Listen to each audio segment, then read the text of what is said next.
आइए मेरे प्यारे बच्चों, आज मैं विज्ञान का सेट बताने जा रहा हूँ जो मॉडल प्रारूप जारी किया गया है 2023 के लिए।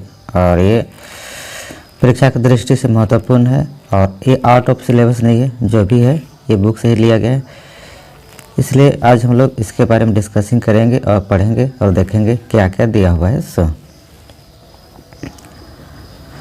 तो ये जो भी दिया गया है, ये मॉडल प्रारूप तैयार किया गया है, वो वेबसाइट से ही लिया गया है, जिसमें ऊपर यहाँ दिखाई दे रहा है झारनेट। एक पीडीएफ आया हुआ है, इसी पीडीएफ के माध्यम से कुछ बताने जा रहा हूँ। तो आइए सबसे पहले शुरुआत करते हैं क्या क्या दिया हुआ है। यहाँ देखिए, विषय विज्ञान है, साइंस, क्लास 10th 10 की बोर्ड परीक्षा है तो 2022 से तो झारखंड विद्युत परिषद रांची के पाठ्यक्रम पर पूर्णतः आधारित है। जिला प्रशासन कोडरमा के द्वारा दिया गया है। तो ये नोटिफिकेशन पढ़ सकते हैं रोक करके। और मैं चाहता हूँ कि नोटिफिकेशन में समय क्यों बर्बाद करें।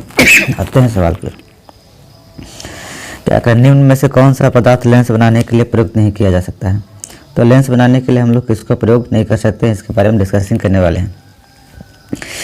तो जल का तो प्रयोग किया जा सकता है, कांच का भी आर पार देखा जा सकता है, प्लास्टिक का भी, लेकिन मिट्टी का हम लोग नहीं प्रयोग कर सकते हैं। इसलिए इसका ऑप्शन क्या हो जाएगा, मिट्टी। फिर प्रकाश की किरणें गमन करती हैं। तो प्रकाश की किरणें कैसे गमन करती हैं, तो यहाँ पर देख रहे हैं क्या कहते हैं, सीधी रेखा में, टेढ़ी, किसी भी दिशा में, इनमें से सभी। तो इसका राइट आंसर क्या हो जाएगा, ये राइट आंसर जो इसका हो जाएगा ए हो जाएगा, यानी सीधी रेखा में। नेक्स्ट चलते हैं 3 में। यदि आपतन कोण का मान 60 डिग्री है तो परावर्तन कोण का क्या मान होगा। तो जैसा कि हम सभी लोगों को मालूम है कि आपतन कोण और परावर्तन कोण आपस में क्या होते हैं, बराबर।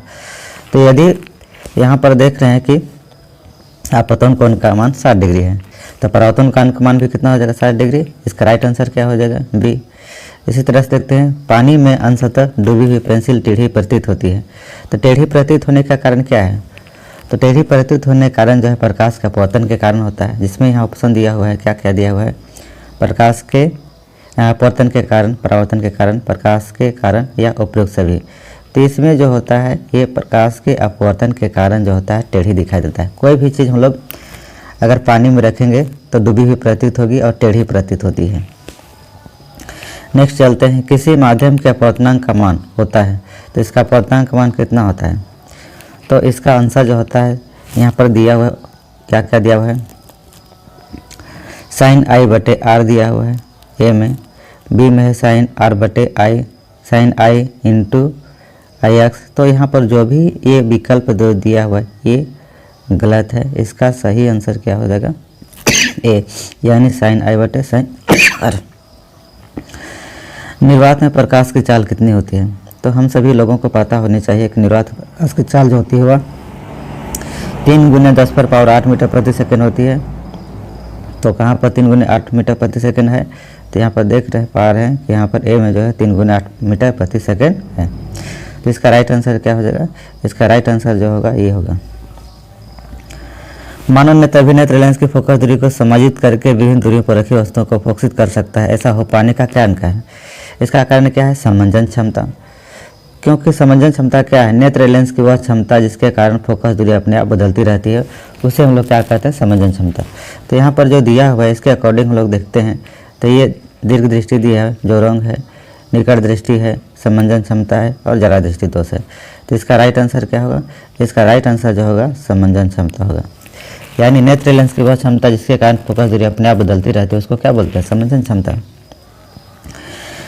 नेत्र के आगे का भाग उभरा हुआ रहता है, इसे क्या कहते हैं, तो उभरा हुआ रहता है उसको हम लोग क्या बोलते हैं, जो उभरी हुई आँखों के आगे जो रहती है उसको क्या बोलते हैं, तो उसको हम लोग बोलते हैं कॉर्निया। तो ये कॉर्निया कहाँ पे दिया हुआ है, ये वाला में, यानी बी ऑप्शन सही हो जाएगा। यानी इसका राइट आंसर क्या हो जाएगा, बी। नेत्र के गोलक के लंबा हो जाने से कौन सा दृष्टि दोष होता है। तो नेत्र के जो लंबा हो जाता है उसमें कौन सा लेंस का मतलब कौन सी बीमारी हो जाती है, तो इसमें निकट दृष्टि होता है। निकट दृष्टि में क्या होता है, वो हमेशा दूर हो जाती है। तो इसका आंसर क्या हो जाएगा, निकट दृष्टि दोष। इसको क्या बोलते हैं, कॉर्निया। तो ये बिल्कुल समझ में आ गया होगा कि नेत्र गोलक के लंबा हो जाने से कौन सा दृष्टि दोष उत्पन्न होता है, तो निकट दृष्टि दोष उत्पन्न होता है। और यह नेत्र के आगे का भाग उभरा रहता है उसको क्या बोलते हैं, कॉर्निया बोलते हैं। अवतल लेंस द्वारा किस वस्तु को किस दोष को दूर किया जा सकता है?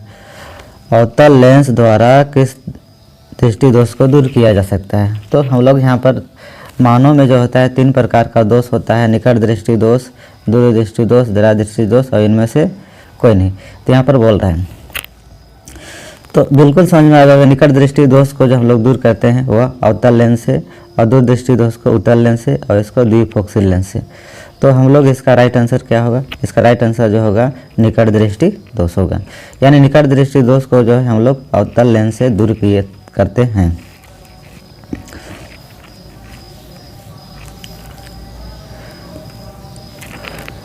नेक्स्ट क्वेश्चन की ओर चलते हैं। एक इलेक्ट्रॉन पर कितना आवेश होता है?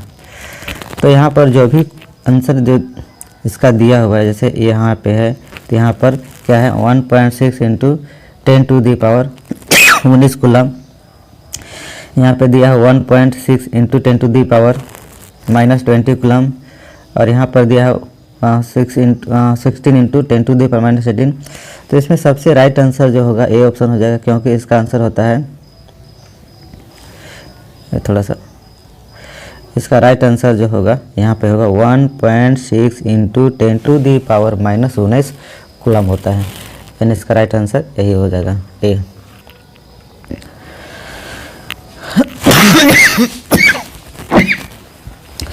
दो ओम, 3 ओम एवं 6 ओम के प्रतिरोधकों को समांतर क्रम, समांतर क्रम को हम लोग क्या बोलते हैं? पार्श्व क्रम भी बोलते हैं। तो यहाँ पर क्या कहता है? 2 ओम, 3 ओम या 6 ओम के प्रतिरोधकों को पार्श्व क्रम में जोड़ने पर समतुल्य प्रतिरोध क्या होगा? तो इसका समतुल्य प्रतिरोध से भी देखते हैं कि यहाँ पर 3 को जोड़ते हैं, क्या क्या दिया हुआ है? 2 3 5 5 1 6, 6 को 6 से भाग लाएंगे कितना आएगा? 1 आएगा। यानी इसका राइट आंसर क्या हो जाएगा? ए। तो इसका भिन्न का जोड़ करके देखा जा सकता है। फ्यूज को विद्युत युक्ति के साथ किस क्रम में जोड़ा जाता है? तो जो भी फ्यूज होता है हम लोग जो बोर्ड जो ऐड करते हैं वह क्या रहता है? श्रेणी क्रम में, ताकि एक जगह काट देंगे तो अगर यदि हम फ्यूज को हटा देते हैं तो सारा कनेक्शन क्या होता है? कट जाता है। तो वह कैसा होगा? वह जो होगा श्रेणी क्रम हो जाएगा। अभिक्रिया 2NO + C2NO में कौन सा अभिक्रिया हो रहा है? तो इसमें हो रहा है उपचयन अभिक्रिया हो रहा है। तो उपचयन अभिक्रिया कहाँ पर है? यहाँ पे। यानी इसका आंसर क्या हो जाएगा जी? इसका आंसर जो हो जाएगा सी का उपचयन हो रहा है। बुझा हुआ चूना का सूत्र, तो बुझा हुआ चूना का सूत्र जो होता है क्या होता है? बुझा हुआ चूना का सूत्र, बुझा हुआ चूना का सूत्र जो होता है Ca(OH2)। फिर निम्न में से कौन सा संचारण का उदाहरण है? संचारण मतलब होता है जंग लगना। तो जंग लगना किसका है? तो आकर देखते हैं यहाँ पर, निम्न में से कौन संचारण का उदाहरण है? यानी जंग लगने का। तो लोहे में जंग लगना जो होता है संचारण का हम लोग बोल सकते हैं, यानी लोहे में जंग लगना। इसका राइट आंसर क्या हो जाएगा? ए। नेक्स्ट क्वेश्चन आते हैं। थोड़ा सा विकल्प यहाँ गंधीय लिखाना चाहिए तो रंधीय लिखा गया, कोई बात नहीं, मिसप्रिंट हो जाता है। तो गंधीय सूचक का उदाहरण क्या है? तो गंधीय सूचक का उदाहरण जो है क्या है? प्याज है। यानी इसका आंसर क्या हो जाएगा? सी। सोडियम लवण का परिवार है। कौन सा लवण का परिवार है? तो सोडियम क्या कहता है? लवण का परिवार है। तो ये कौन हो जाएगा? ये हो जाएगा NaCl। NaCl जो है सोडियम लवण का ही परिवार है। 18 क्वेश्चन की ओर चलते हैं। इसमें क्या दिया हुआ है? 18 नहीं, 18 ना, 18 ही है, ठीक है। तो 18 में चलते हैं, देखते हैं फिर क्या दिया है। इनमें से कौन सा कथन असत्य है? जो गलत है उसी को ठीक लगाना है।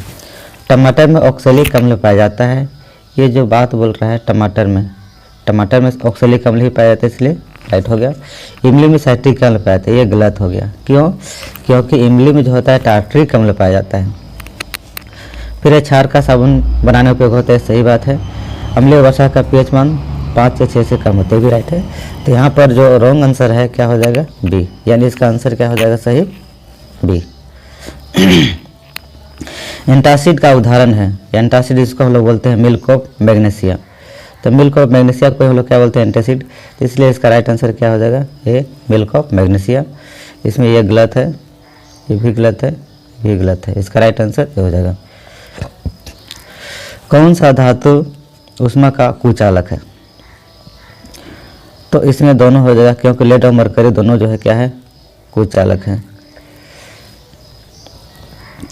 निम्न में से कौन सा कथन असत्य है?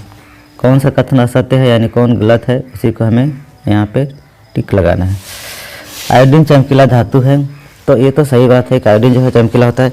हीरा सबसे कठोरतम धातु होता है, ये भी सही है, यानी पहला भी सही है, दूसरा भी सही। फिर गैलियम सोडियम का गलनांक बहुत कम होता है, ये भी सही है। लेकिन डी जो देख रहे हैं, क्या देख रहे हैं, ग्रेफाइट विद्युत का कुचालक है। नहीं, ये ग्रेफाइट अधातु है, बट ये क्या है, सुचालक है, इसलिए इसका राइट आंसर क्या हो जाएगा, डी। डी जो है गलत लिखा हुआ है, यानी ग्रेफाइट विद्युत का कुचालक नहीं बल्कि सुचालक है।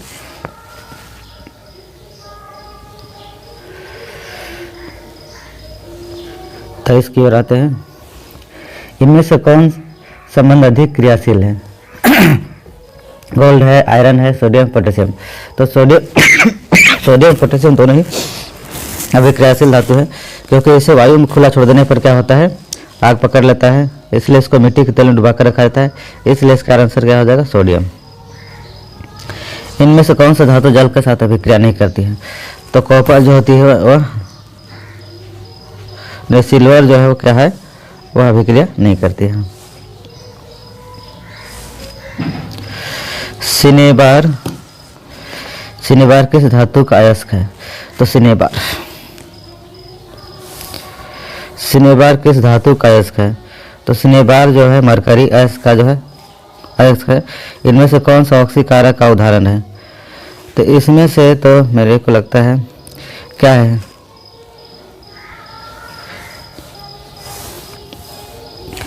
इसमें से दोनों ही हो सकता है। क्षारीय पोटेशियम परमानेंट अम्लीकृत पोटेशियम डाइक्रोमेट, यानी उपयुक्त सभी, यानी सी ऑप्शन हो जाएगा इसका आंसर। मैग्नीशियम पाया जाता है, तो मैग्नीशियम कहाँ पर पाया जाता है? मैग्नीशियम जो होता है,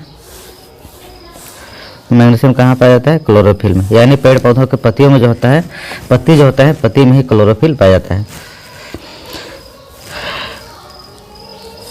ब्रिक का संबंध किस तंत्र से है? तो ब्रिक का संबंध जो है किस तंत्र से संबंधित है? उत्सर्जन तंत्र से है। पौधों में भोजन के स्थानांतरण के लिए उत्तरदायी है। तो पौधों में भोजन के स्थानांतरण के लिए कौन सा अस्थायी है यानी कौन सा उत्तरदायी है, इसी को लिखना है। तो ये जो है फ्लोएम है। फ्लोएम क्या था? फ्लोएम के माध्यम से पेड़ पौधे में भोजन एक स्थान से दूसरे स्थान तक जाता है, इसलिए इसका राइट आंसर क्या हो जाएगा, फ्लोएम। थायरोक्सिन के स्रावन में कौन सा तत्व होता है? तो थायरोक्सिन जो होता है उसे गले की बीमारी जो होती है उसमें आयोडीन की नमक यानी आयोडीन कमी के कारण होता है। तो इसका राइट आंसर क्या हो जाएगा? इसका राइट आंसर जो हो जाएगा ये हो जाएगा बी, यानी आयोडीन। कौन सा पादप हार्मोन पत्तियों के मुरझाने के लिए उत्तरदायी है? तो यहाँ पर देख रहे हैं कि कौन सा पादप हार्मोन पत्तियों को मुरझाने के लिए उत्तरदायी है। तो इसमें एबिसिक अम्ल है, यानी इसका राइट आंसर क्या हो जाएगा, सी। ब्रिक का संबंध किस तंत्र से है? तो ब्रिक का संबंध जो है वह किस तंत्र से है? तो इसका राइट आंसर जो होगा उत्सर्जन तंत्र से है। जनन की मूल घटना क्या है? जनन की मूल घटना क्या है? तो जनन की मूल घटना क्या है? डीएनए प्रतिकृति का बनना। इसका शॉर्ट में क्या लिखते हैं,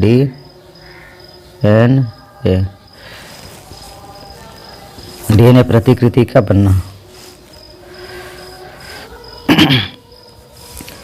34 की ओर आते हैं। जैव विकास का सिद्धांत किस चरण ने सिद्धांत किया क्या था? तो ये डार्विन ने किया था। इसका आंसर क्या हो जाएगा, बी।